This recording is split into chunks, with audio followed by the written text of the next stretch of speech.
There is a specific kind of silence that only exists in an Alaskan winter. It is not the absence of sound. It is the presence of something heavier. A density in the air that makes every noise feel like it's happening inside. Cotton. The wind doesn't blow in November, Alaska. It presses. It pushes. Against you with intention, as if the climate itself knows you have no business being there. Ethan Greer knew that silence. He was 47, with broad shoulders curved slightly forward in the way that shoulders of men who carry heavy packs for decades eventually do, and a short beard with more gray in it than he liked to admit. His boots, Baffin Impact, rated to minus 40 degrees Celsius, Vibram soles with over 800 miles pressed into them, made a specific sound on compacted snow. Not a shuffle. A compact. The sound of someone who knows how to walk in winter. He had left Anchorage 3 days before. The expedition was personal. No sponsor, no camera, no audience. Just Ethan.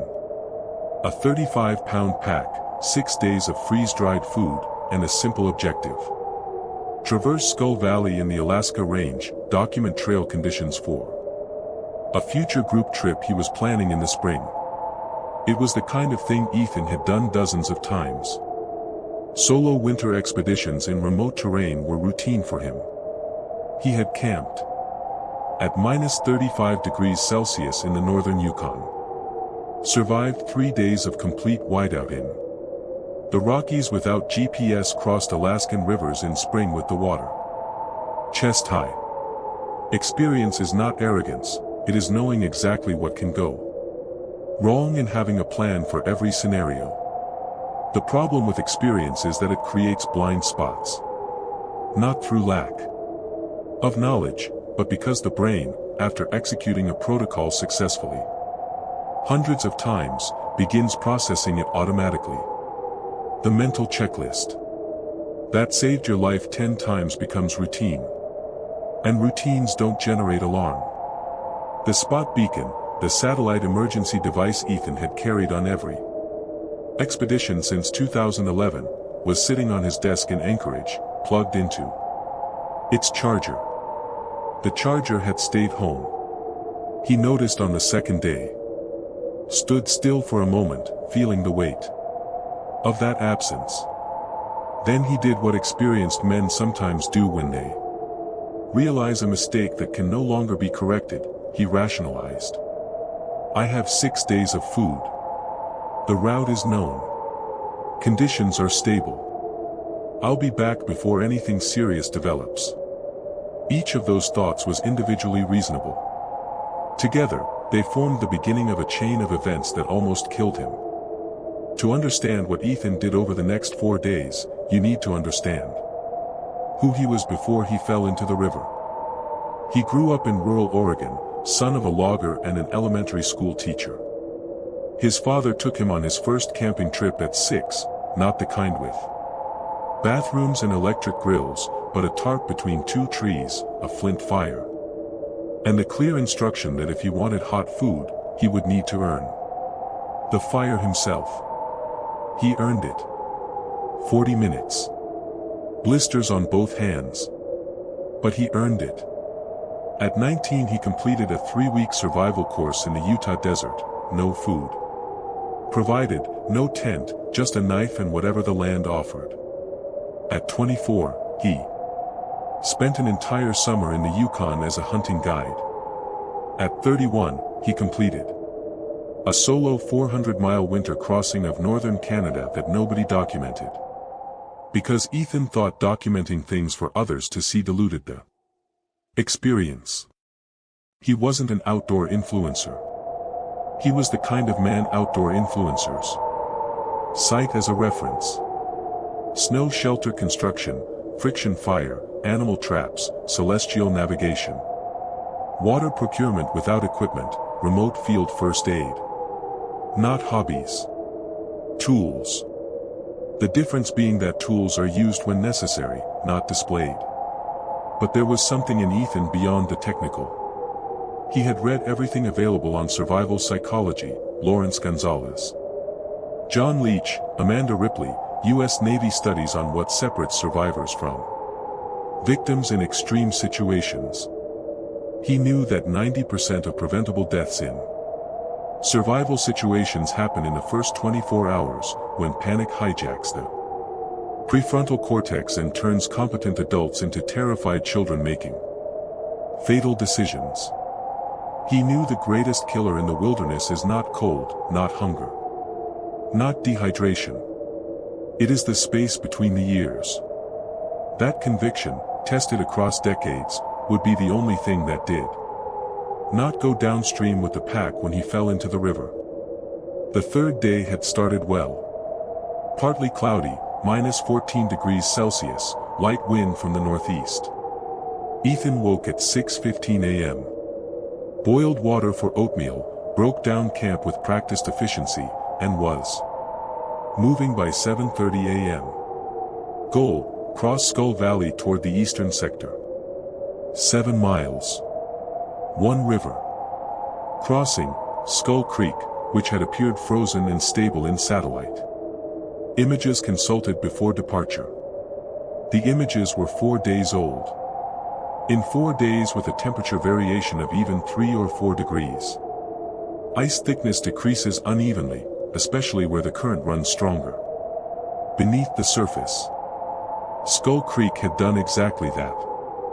Ethan reached the bank at 2:08 p.m. Examined the surface. Struck his trekking pole at multiple points. The right sound, solid, dense, across almost the entire width. Almost. He chose the narrowest crossing, 30 feet.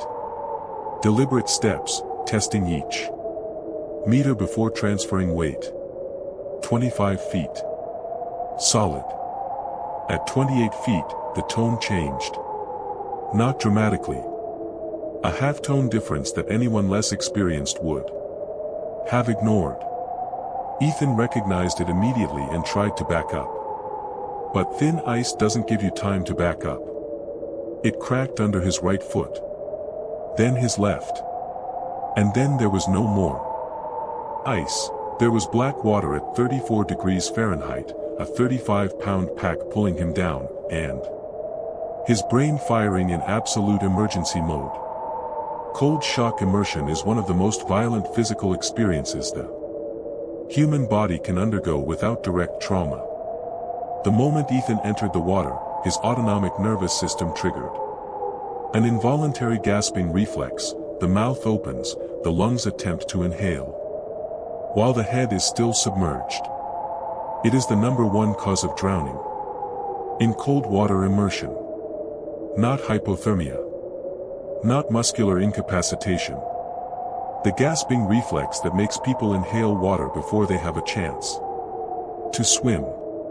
Ethan knew this. Preparation for this specific moment had been part of his training for decades. Not formal training, but study, visualization, the mental practice of knowing exactly what the body will try to do and what you need to force it to do instead. When he hit the water, he closed his mouth. The first conscious act of survival. Not heroic. Not instinctive. Deliberate. An instruction repeated to himself hundreds of times, which in that moment, with the nervous system in total panic, was the only instruction the brain could access before everything else was swallowed by noise. He closed his mouth. Oriented upward. Reached the surface. The current was stronger than it had appeared. 5 feet from the ice edge. 5 feet. On dry land, nothing. In water at 34 degrees Fahrenheit with a 35-pound pack and a collapsing nervous system, the difference between life and death with a margin of 30 seconds. He reached the edge in 12 seconds. It broke under his arms. Back in the water. Changed angle. Spread his weight. The ice held. He pulled. 38 seconds, on the river surface. 40 seconds, standing. The pack had been pulled by the current, the main buckle opened on impact. Ethan watched the sleeping bag, tent, food, fire kit, and medical kit disappear into the black water downstream. 3 seconds watching. Then he turned his back on the river and assessed what he had. The survival mind, when it functions as it should, has a quality that is almost clinical in its coldness. Ethan later called it the engineer's voice. Not the voice of fear, present and screaming. Not the voice of despair. A third voice, colder, slower, trained to appear in exactly this kind of moment and ask one question. What do I have? Not what did I lose? Not how did this happen? The only relevant question is the present inventory. What exists? What can be used? Clothing, merino base layer, flannel shirt, wool sweater, waterproof softshell. Thermal pants, waterproof nylon. Double wool socks. Baffin boots. Beanie. Buff. All soaked. All retaining some residual heat, but not for long. Jacket pockets, a Bic lighter, the habit since the 90s, always in the inner chest pocket. Present. A buck folding knife. Present. Half a protein bar. 30 grams, 150 calories. Present. The trekking pole was still in his right hand. No shelter. No communication. No sleeping bag. No tent. Temperature, minus 18 degrees Celsius, dropping toward minus 23 degrees Celsius. Distance to camp, 2 miles. Time before hypothermia became irreversible without fire, 20 minutes. A lighter. A knife. A pole. 20 minutes. Ethan started moving. He did not walk toward camp. The primitive instinct is to move, generating heat, closing distance to camp.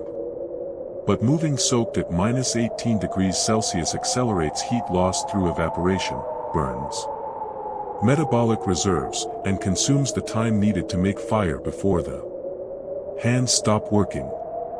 Fire first. Everything else after. He found a sheltered ravine 80 meters from the bank, walls 5 feet high, enough to block the northeast wind. Young spruce lined the edges. Lower branches dry under the canopy. First attempt, 4 minutes 13 seconds after exiting the river.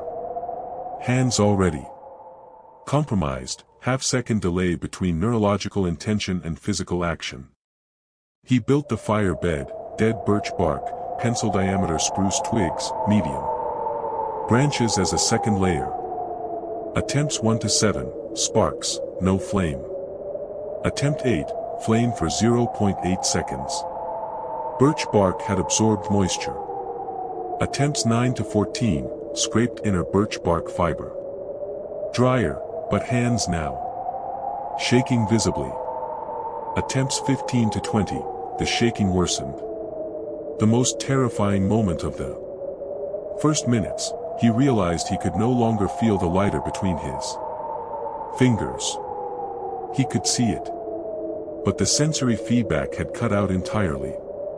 Attempt 21, he put the lighter down. Out of strategy, not despair. He stood up. 20 fast squats, not for warmth but to force blood back into the extremities by circulatory mechanics. Then held the lighter against his neck. For 15 seconds, pressed to the carotid artery where blood runs close to the surface. His neck was cold, but less cold than his fingers. Attempt 22, flame for 2 seconds. Died. Attempt 23, the birch bark caught. He bent over it with the care given to a premature newborn, curved to block wind, adding fuel in precise layers, never too early, never too late. It was 2:31 p.m. He had left the river at 2:22 p.m. 9 minutes. The fire was burning. The immediate danger neutralized. And then, Clothes beginning to dry, shaking diminishing, first real relief. Arriving, Ethan looked north. The horizon had turned white. Not the normal whiteness of snow and mountains. A different whiteness. Dense, vertical, moving. A wall of precipitation advancing through the valley. With the inevitability of something that does not negotiate. 10 seconds of recalibration. The original plan, dry the clothes, walk 2 miles to camp, was gone. 2 miles in a snowstorm, without navigation, with clothes still partially wet. Not a calculable risk. A sentence. Shelter. Here. Now. A Quinzhee is a compacted snow mound hollowed from the inside. More primitive than an igloo. Faster. Accessible where snow lacks the right consistency for cut. Blocks. Ethan had practiced it enough times to know the steps without thinking. The problem was time. The storm wall was 20 minutes away. He found a dense spruce cluster 30 meters from the ravine, natural wind. Barrier, sheltered ground. He started piling snow. No shovel. Hands, trekking pole, knife to compact. The storm arrived at 14 minutes. Not gradually. Within 90 seconds, visibility dropped from miles to 25 feet, wind shifted to 45 to 55 miles per hour from the northwest. Wind chill hit approximately minus 25 degrees Fahrenheit. Ethan kept building. His hands bled where compacted snow cut weakened skin. No time to stop.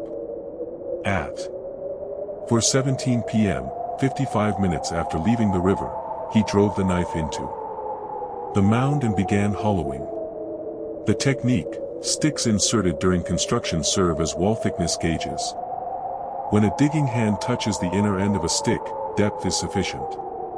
He laid spruce branches on the floor, any barrier between body and snow is critical, as snow floor absorbs body heat far more efficiently than cold air.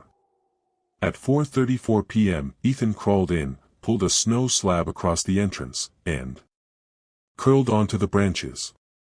He had survived day 1. Now he needed to survive the night.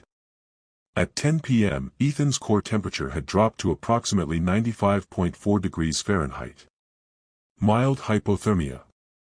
Hypothermia is not a state, it is a process. Mild, 98.6 degrees Fahrenheit to 95 degrees Fahrenheit, vessels contract, metabolism accelerates, shivering intensifies.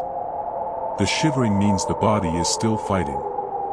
Moderate, 95 degrees Fahrenheit to 89 degrees Fahrenheit, the shivering stops. Not because the body has warmed. Because it has given up. Metabolic reserves exhausted. Motor coordination deteriorates. Judgment fails in ways the person cannot perceive in the moment. Below 89 degrees Fahrenheit, hallucinations, paradoxical warmth that causes people to remove clothing in blizzards, real risk of cardiac arrest. Ethan was still shivering. The body still had reserves. But those reserves depended on calories, and in the system there was half a protein bar. Eaten 8 hours before. He was burning his own muscle mass to stay alive. Inside the Quinzhee, approximately 21 to 26 degrees warmer than outside. Heated entirely by the body of one hypothermic man.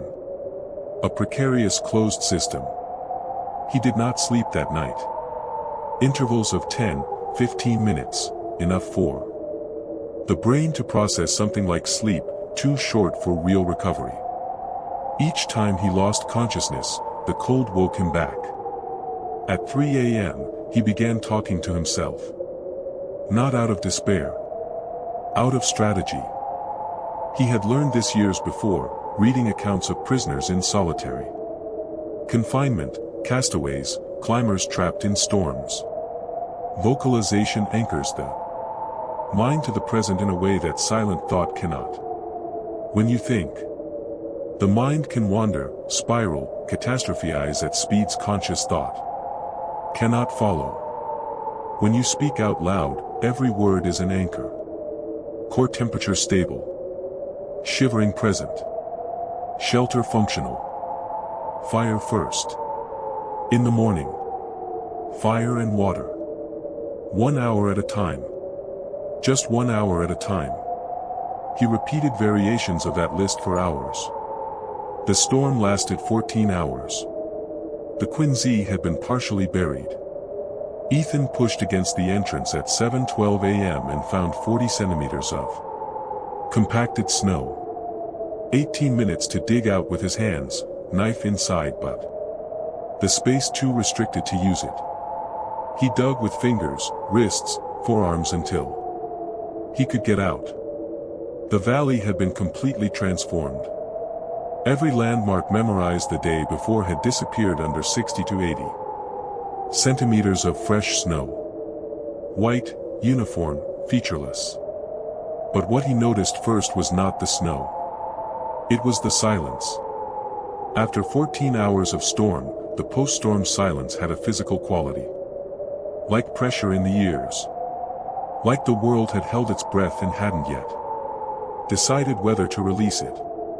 He stood in the entrance for approximately 1 minute. Not assessing.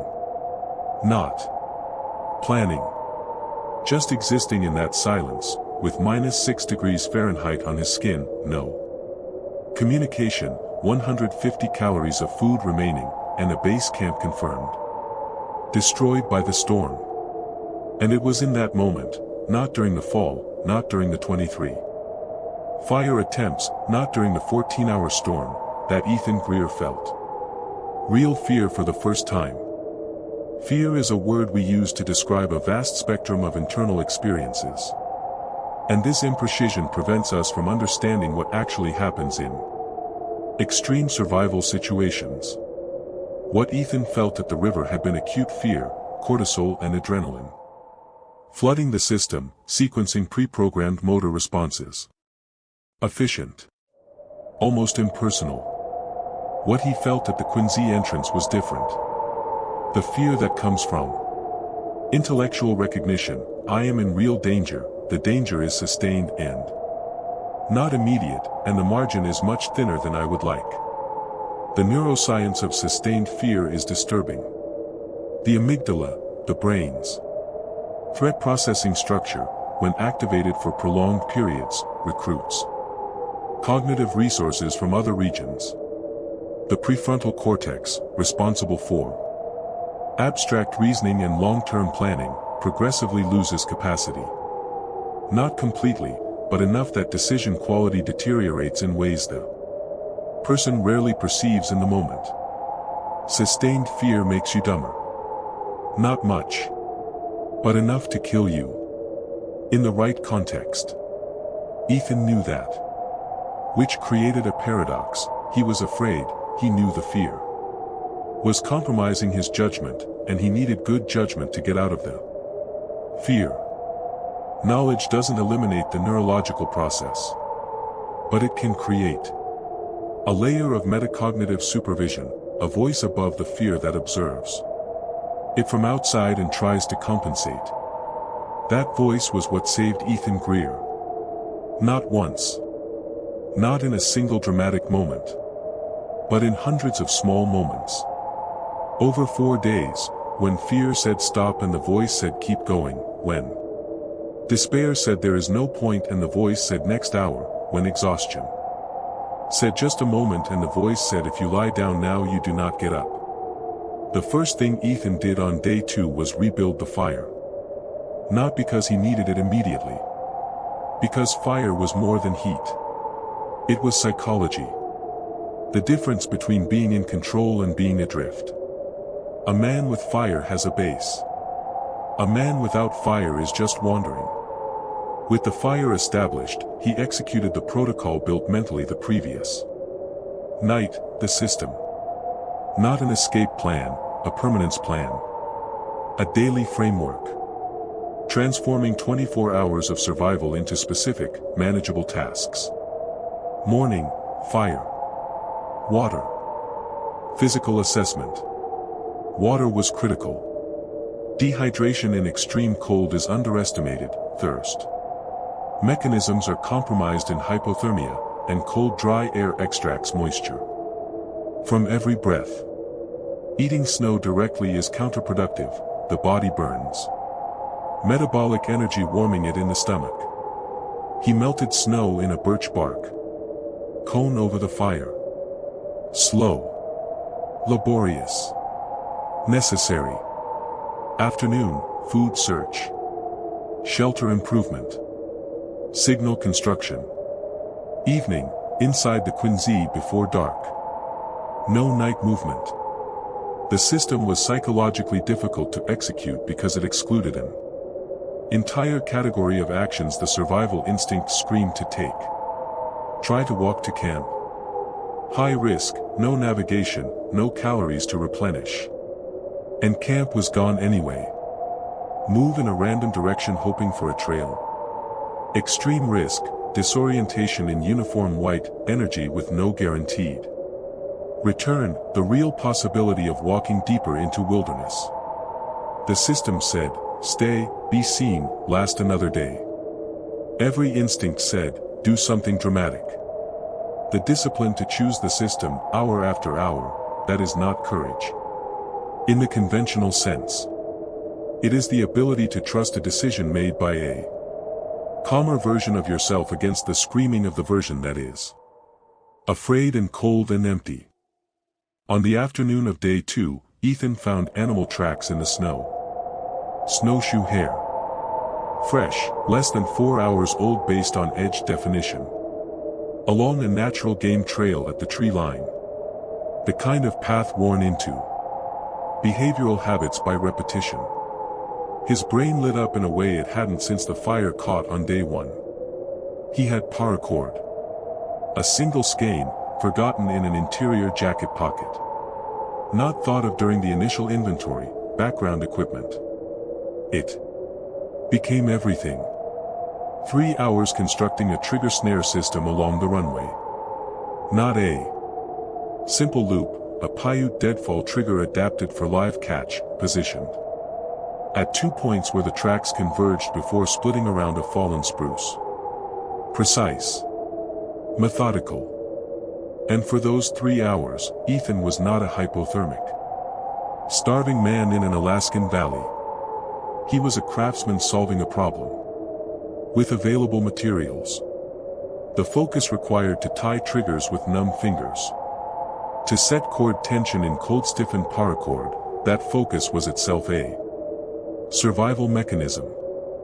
Focused attention is the prefrontal cortex's antidote to the amygdala's alarm. Fear needs space. Craft fills space. Night fell on day 2 without anything in the snares. The specific despair of hope that doesn't pay off is corrosive in a way that raw hopelessness is not. Raw hopelessness is at least honest.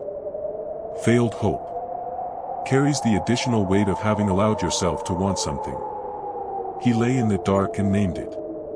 This is disappointment. Disappointment is not a threat. Either outcome is survivable. He repeated it until he believed it. It took a long time. By day 3 morning, Ethan had been in caloric deficit for 40 hours. At -6 degrees Fahrenheit, basal metabolic rate elevates significantly, the body burns more fuel simply maintaining core temperature. Combined with physical exertion. Daily expenditure, 3,500 to 4,500 calories. Total calories consumed since the fall, approximately 300. The body first enters gluconeogenesis, converting non-glucose compounds to blood sugar. Liver glycogen depletes within 12 to 24 hours. Then it breaks down fatty acids, then catabolizes muscle protein. Ketone. Bodies produced create mild cognitive fog, thoughts slightly slower. Slightly less precise. More dangerous, frostbite warning signs on his right hand. 3 fingers showed early frostnip, white waxy patches, loss of skin texture. Reduced sensation. Frostnip is reversible. It is the body saying, one more. Exposure and we move into frostbite territory. Frostbite is not reversible. Without medical treatment, and often results in permanent tissue damage. Ethan's decision, those 3 fingers were now protected assets. Inside a fist inside a pocket whenever not in active use. Fine motor work done quickly. With immediate rewarming after. Obvious in a survival manual. Keeping it consistent, hour after hour, cold. And tired and cognitively foggy, that is something else entirely. The snares were empty on day 3 morning. Ethan noted it without commentary and made the decision that would ultimately save his life. He stopped moving toward rescue and started making rescue come to him. 2 miles away was a frozen clearing, 200 feet across, surrounded by dense spruce. In a landscape of uniform white and dark tree cover, a large clearing is the most visible feature from the air. The walk took 40 minutes, every step punching through surface crust to mid-shin. Post-holing through deep snow is calorically equivalent to running the same distance. He couldn't afford it. He did it anyway. At the clearing center he looked up. Gray sky, overcast, but high. Not a storm ceiling. A plane below 2,000 feet would see the clearing. He began stamping letters. S-O-S. Each letter 30 feet tall, systematic rows stamped into the snow, creating contrast between disturbed and undisturbed surface. Undisturbed, bright white. Reflective. Stamped, compressed, dull, darker. Readable from above 1,000 feet. 1 hour and 20 minutes. At the end, Ethan stood at the clearing edge and looked at what he had made. 3 letters, 30 feet tall, the most eloquent communication he had ever constructed, in a valley where there was nobody to read them. He sat down in the snow and waited. On the 3rd night, the lighter stopped sparking. 9:22 p.m. The flint will turned. Nothing. He disassembled it by feel in the dark. Flint will, flint, valve, gas chamber. The flint was wet. 3 days in a soaked jacket in sub-zero conditions. Just enough ambient humidity to fail. He pressed the flint against the inside of his shirt. And sat in the dark and waited for it to dry. 47 minutes. He counted them not with a watch, he had no watch, but by breathing. 4 counts in, hold 4, out 4. Box breathing. 12 cycles per minute. Approximately 564 cycles over 47 minutes. Every single one was a deliberate act of not giving up. Because the alternative to counting was thinking. And thinking, in that darkness, at that temperature, after 3 days without food, with hypothermia. At the edges of consciousness, thinking led places he could not afford to go. He described this period later, in the one interview he ever gave about the experience, to a small wilderness survival journal 3 years after the incident. Not as the darkest moment but as the most honest one. The lighter was the last thing I had that felt like control. When it stopped working, the story I had been telling myself, the story where I was the competent man with a plan, that story ran out of road. And what was left was just a person. Not an expert. Not a survivor. Just a person in the dark who wanted to go home. I didn't pray. I didn't bargain. I just sat there and refused to move. That was all I had. Refusing to move. At minute 47, he tried the lighter again. It sparked. The tinder caught. The fire returned. And Ethan Greer wept, not from relief, not from gratitude, but from the specific release of 47 minutes of pure will finally reaching its end. He had lost 7 pounds since the fall. He would learn this at the hospital. But he could feel it, in the way his jacket hung differently, in the looseness of his belt, in the slight Translucency of his thinking distinct from simple tiredness. Day 4 began at 6:44 a.m. Morning protocol, automatic, fire, melt snow, assess the fingers. Eat nothing. There was nothing to eat. The fingers were worse. Still frostnip, not frostbite, but patches had expanded, sensation deficit more pronounced. Manageable. But manageable was narrowing. He walked to the clearing. The SOS was still visible, partially softened by overnight snowfall but readable. He reinforced the edges and added 2 large arrows pointing toward the Quinzhee, for any rescue team needing to find him on foot after a visual from the air. Then he waited. 3 days of waiting had made him competent at it, not comfortable. Not resigned, but competent. There is a difference. Resignation is passive. Competent waiting is active, you maintain awareness, keep the body functioning, refuse to let the mind settle into the gray stillness that can, in cold enough temperatures, drift quietly into something you cannot wake up from. He moved every 15 minutes. Perimeter walk, back to center. Not for warmth. For consciousness. At 9:14 a.m., he heard something distant. Barely distinguishable from wind moving through the spruce canopy. Ethan stood completely still. He had been wrong before. On day 2, he had spent 40 minutes convinced. He could hear snowmobiles, before accepting the sound was wind harmonics. Through a dense stand at a specific angle. The brain in survival situations becomes extraordinarily good at finding patterns, useful for real signals. Dangerous for phantom ones. He waited. The sound grew. Consistently, the quality of something getting closer. Rather than varying with wind direction. An engine. Propeller.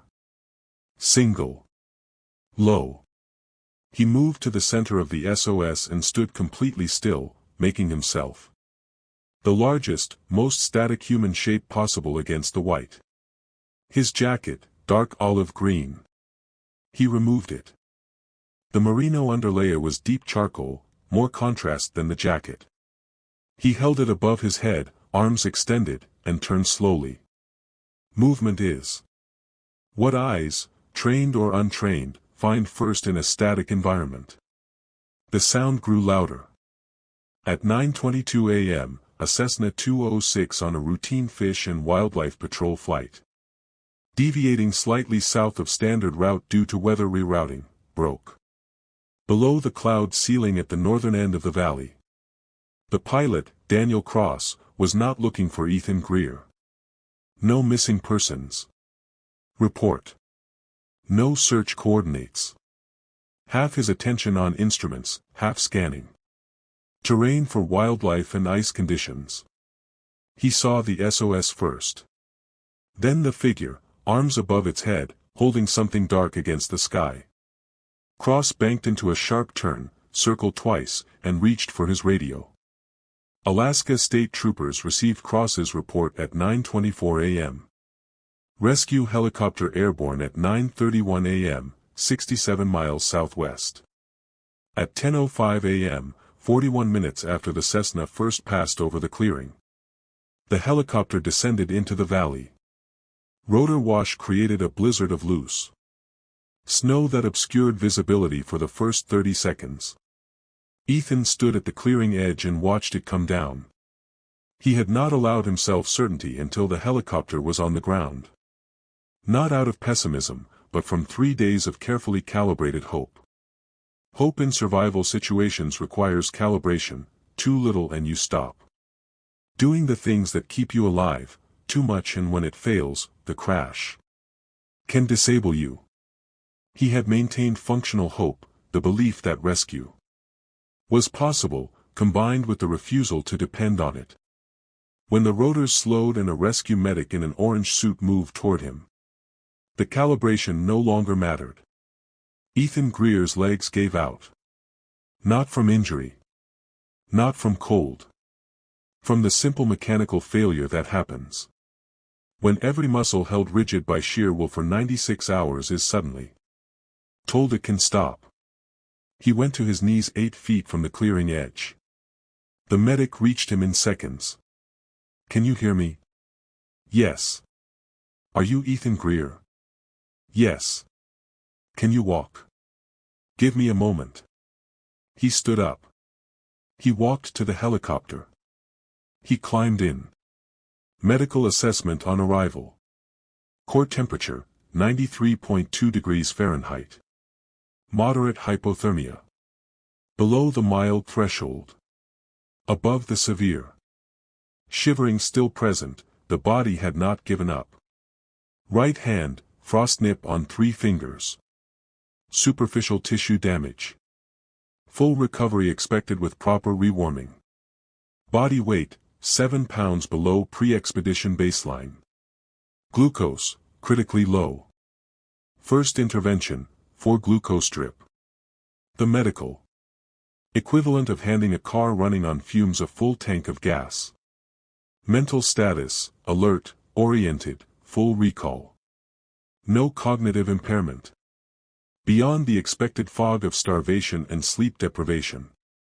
Time survived, 91 hours and 43 minutes. Gear lost, 1 tent, 1-4 degrees Fahrenheit sleeping bag, 2 days of food, fire kit. Medical kit, GPS phone. Gear used to survive, 1 lighter, 1 knife, 1 trekking pole, 50 feet. Of paracord, a merino underlayer, and 4 decades of accumulated knowledge. When the doctor asked how he had maintained psychological stability through 4 days of extreme isolation with near-zero resources, Ethan was quiet. Then he said, 1 hour at a time. I never tried to survive 4 days. I survived the next hour 400 times.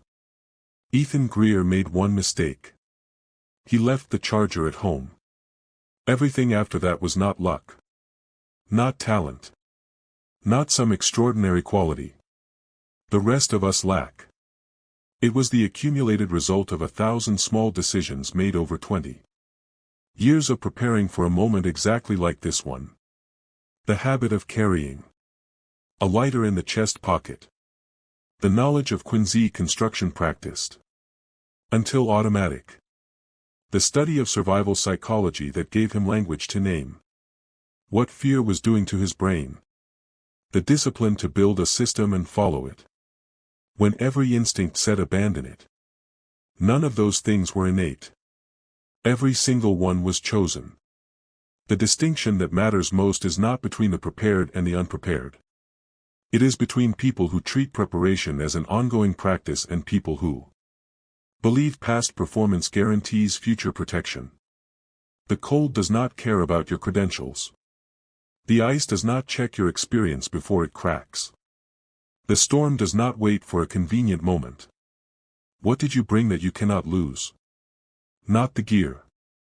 The gear went downstream. The knowledge stayed. The habit stayed. The voice that said 1 hour at a time, that stayed. 91 hours. 400 next hours, chained together in the cold and the dark. That is all survival is, stripped of drama and heroism. The refusal. Repeated indefinitely, to stop. You cannot control the ice. You cannot control the storm. You can only control what you do next. That is the only kit that matters. In the dead of winter, the smallest mistake is a death sentence. Ethan Greer made one mistake. He survived anyway.